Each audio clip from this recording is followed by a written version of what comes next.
വാഷിംഗ്ടണുമായുള്ള സംഘർഷം പുതിയ ഉച്ചസ്ഥായിയിൽ എത്തുമ്പോൾ ഇറാൻ തങ്ങളുടെ സൈനിക നിലപാട് ഓരോ നിമിഷവും കൂട്ടുകയാണ്. കര, കടൽ, വ്യോമസേനകളിലെ വ്യാപിച്ചു കിടക്കുന്ന 1000 ഡ്രോണുകളാണ് തങ്ങളുടെ സൈന്യത്തിന്റെ പോരാട്ട ഘടനയിൽ ഉൾപ്പെടുത്തിയതായി കഴിഞ്ഞ ദിവസം ടെഹ്റാൻ പറഞ്ഞത്. ഇറാന്റെ ആണവ അഭിലാഷങ്ങൾ ഉപേക്ഷിക്കണമെന്നും അല്ലെങ്കിൽ സാധ്യമായ സൈനിക നടപടി നേരിടേണ്ടി വരും എന്നും US പ്രസിഡന്റ് ഡൊണാൾഡ് ട്രംപ് മുന്നറിയിപ്പ് നൽകിക്കൊണ്ടിരിക്കുകയാണ്. അതിനിടയിലാണ് ഈ 1000 ഡ്രോണുകളുടെ പ്രഖ്യാപനം ഇറാൻ നടത്തിയിരിക്കുന്നത്.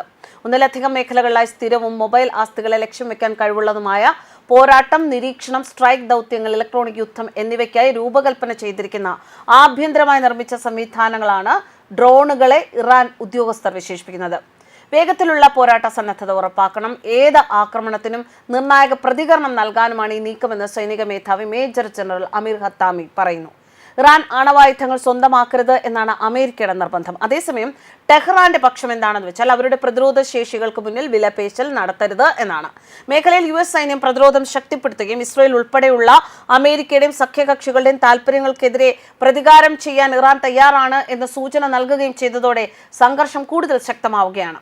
എന്നാൽ പഴയ പേടിപ്പിക്കൽ നയവും തന്ത്രവും ഒന്നും വിലപ്പോവില്ല എന്നും ഇറാൻ പറയുന്നു. 1 ലക്ഷം കോടിയുടെ യുദ്ധക്കപ്പൽ തകർക്കാൻ കേവലം 10,000 രൂപയുടെ ഇറാൻ ഡ്രോണുകൾ മതിയാകും എന്നാണ് അവർ നൽകുന്ന മുന്നറിയിപ്പ്. റഷ്യക്ക് ഇറാൻ നൽകി ഉക്രൈൻ യുദ്ധമുഖത്ത് റഷ്യ പരീക്ഷിച്ച് വിജയിച്ച ഡ്രോണുകളുടെ കൂട്ടമാണിത്. നാശം, ആക്രമണം, ഇലക്ട്രോണിക് ഡ്രോണുകൾ തുടങ്ങിയ വിഭാഗങ്ങളിൽ പുതിയ ഭീഷണികൾ നേരിടാൻ തങ്ങൾ അനുയോജ്യമാണ് എന്നും ഇറാൻ വൃത്തങ്ങൾ പറയുന്നു. കടലിലും വായുവിലും കരയിലും ചലിക്കുന്നതും അല്ലാത്തതുമായ ലക്ഷ്യങ്ങൾ ആക്രമിക്കാനുള്ള ആധുനിക സാങ്കേതിക വിദ്യയും ഈ പുതിയ ഡ്രോണുകളിൽ ഉൾപ്പെടുത്തിയിട്ടുണ്ട്.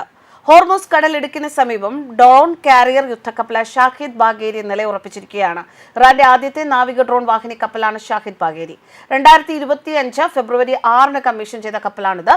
പ്രാരൻ എന്ന പേരിലുള്ള 42,000 ടൺ കണ്ടെയ്നർ കപ്പലിനെ ഡ്രോൺ കാരിയറാക്കി മാറ്റുകയായിരുന്നു. 240 മീറ്റർ നീളമുണ്ട്, 32 മീറ്റർ വീതിയുമുള്ള കപ്പലിൽ 180 മീറ്ററാണ് റൺവേ ഉള്ളത്. ഡ്രോണുകൾക്ക് പറന്നുയരാൻ വിമാനവാഹിനി കപ്പലുകളേതിൽ ഉള്ളതുപോലെ ജംപ് പ്ലാറ്റ്ഫോമും ഈ കപ്പലിലുണ്ട്. ഡ്രോണുകളും ഹെലികോപ്റ്ററുകളുമാണ് കപ്പലിൽ നിന്നും പ്രവർത്തിക്കുന്നത്. ഈ കപ്പലിന് 60 ഡ്രോണുകളും 30 മിസൈൽ വിക്ഷേപണ കപ്പലുകളും വഹിക്കാനുള്ള ശേഷിയുണ്ട്.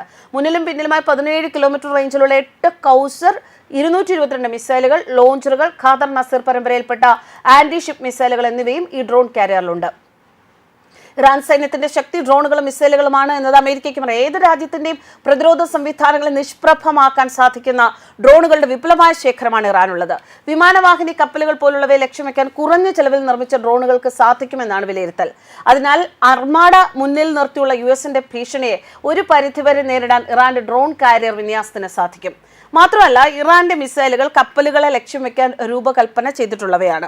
കപ്പലുകൾക്ക് നേരെ ആക്രമണം നടത്തുന്ന സഖ്യകക്ഷികളായ സായുധ ഗറില്ല സംഘങ്ങൾക്ക് ഇറാൻ മിസൈലുകളും ഡ്രോണുകളും നൽകുന്നുണ്ട് എന്ന റിപ്പോർട്ടുകളും വളരെ കാലമായി പുറത്തു വരുന്നുണ്ട്. ഒരേ സമയം 100 കണക്കിന് ഡ്രോണുകൾ തൊടുക്കുമ്പോൾ ചിലതെങ്കിലും ലക്ഷ്യസ്ഥാനത്ത് എത്തും എന്നതിൽ തർക്കമില്ല. വില കുറഞ്ഞ ഡ്രോണുകളെ ഉപയോഗിച്ചുള്ള ഇറാന്റെ തന്ത്രം ഫലപ്രദമാണ് എന്ന് ഡ്രോൺ നിർമ്മാണ കമ്പനിയായ ഡ്രാഗൺ ഫ്ലൈയുടെ CEO കാമറൂൺ ഷെലോമും വ്യക്തമാക്കുന്നുണ്ട്. സുരക്ഷാ സേനയ്ക്കും ഏതാനും നേതാക്കൾക്കും നേരെയുള്ള ആക്രമണങ്ങൾ ഇറാനെതിരെ US പ്രസിഡന്റ് പരിഗണിക്കുന്നുണ്ടെന്ന് ഒന്നിലധികം വൃത്തങ്ങൾ പറയുന്നു. ഇറാനിൽ ഭരണമാറ്റത്തിന്റെ സാഹചര്യങ്ങൾ സൃഷ്ടിക്കാൻ ട്രംപ് ആഗ്രഹിക്കുന്നതായി 2 US സ്രോതസ്സുകൾ വെളിപ്പെടുത്തിയതായും റിപ്പോർട്ടുകളുണ്ട്. സർക്കാരിനെയും സുരക്ഷാ ആസ്ഥാനങ്ങളെയും ആക്രമിക്കാൻ പ്രതിഷേധക്കാർക്ക് ആത്മവിശ്വാസം നൽകാനായി ഇറാൻ നേതാക്കളെയും സ്ഥാപനങ്ങളെയും ലക്ഷ്യമിട്ട് ആക്രമണം നടത്താനുള്ള ട്രംപിന്റെ പരിഗണനകളും വൃത്തങ്ങൾ വിശദീകരിച്ചു. ട്രംപിന്റെ സഹായികൾ ചർച്ച ചെയ്യുന്ന ഓപ്ഷനുകളിൽ ശാശ്വതമായ ഒരു തടസ്സം സൃഷ്ടിക്കാൻ ലക്ഷ്യമിട്ടുള്ള പ്രധാന ആക്രമണവും ആയുധവും മിഡിൽ ഈസ്റ്റിലെ അമേരിക്കയുടെ സഖ്യകക്ഷികളെ ആക്രമിക്കാൻ കഴിവുള്ള ബാലിസ്റ്റിക് മിസൈലുകളും യുറേനിയം സമ്പുഷ്ടീകരണ പ്രോഗ്രാമുകളും ലക്ഷ്യമിട്ട് ആക്രമണം നടത്തിയിട്ടുണ്ട്. അതേസമയം തങ്ങളുടെ രാജ്യത്തിനെതിരായ ഏതൊരു ആക്രമണത്തിനും നിർണായകവും ശക്തവും അഭൂതപൂർവമായ തിരിച്ചടി ഉണ്ടാകുമെന്ന് ഇറാൻ ഉദ്യോഗസ്ഥർ ആവർത്തിക്കുകയും ചെയ്യുന്നു. ന്യൂസ് ഡെസ്ക് കർമ്മ ന്യൂസ്.